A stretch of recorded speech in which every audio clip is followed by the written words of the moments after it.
Under the Cerulean Moon, Chapter 3. The hardest part of a difficult journey is simply starting. So, where are we going, Mr. Lionel? Asked Lena. To the city of Pashtar. I have business there, replied Lionel.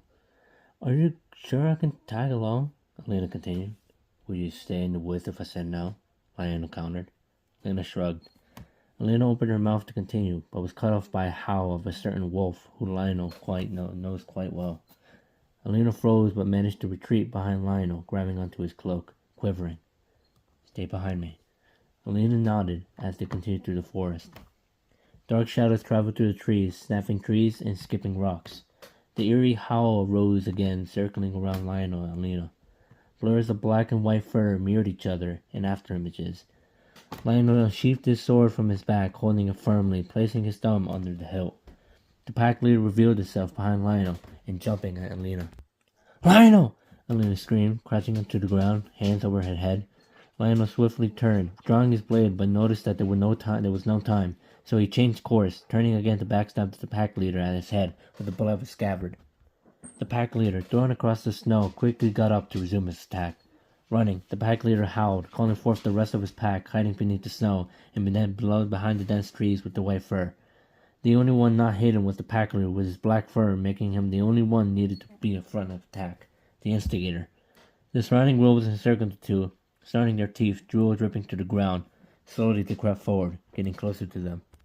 Alina, Lionel whispered. Can you run? Alina didn't reply.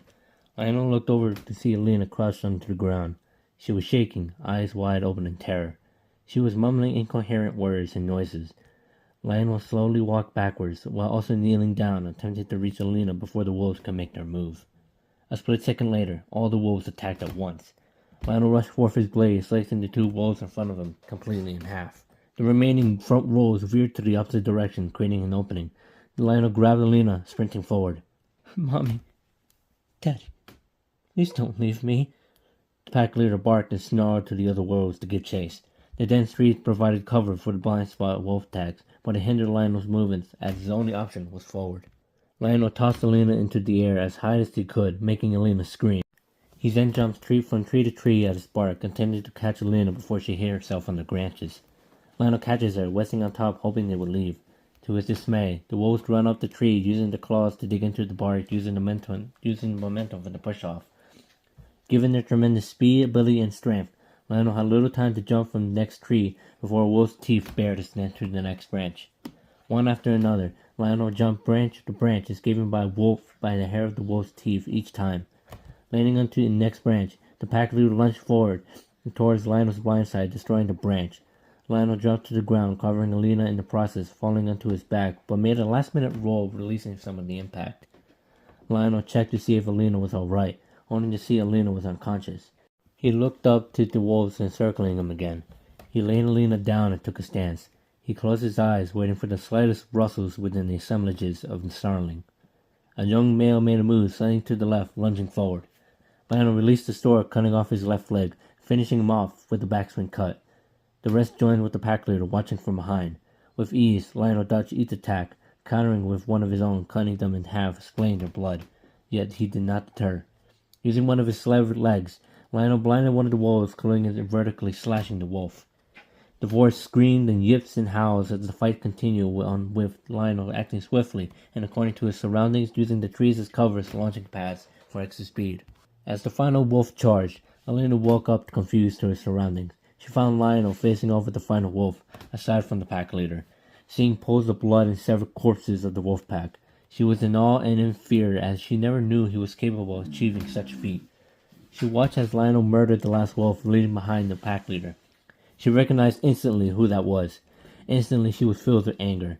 Lionel stared into the pack leader's eyes, calm and collected, while the pack leader was filled with hatred and arrogance. Kill him! Alina screamed. Lena looked back to see Alina shaking, filled with rage, as she kept crying and screaming. Kill him! Murder him!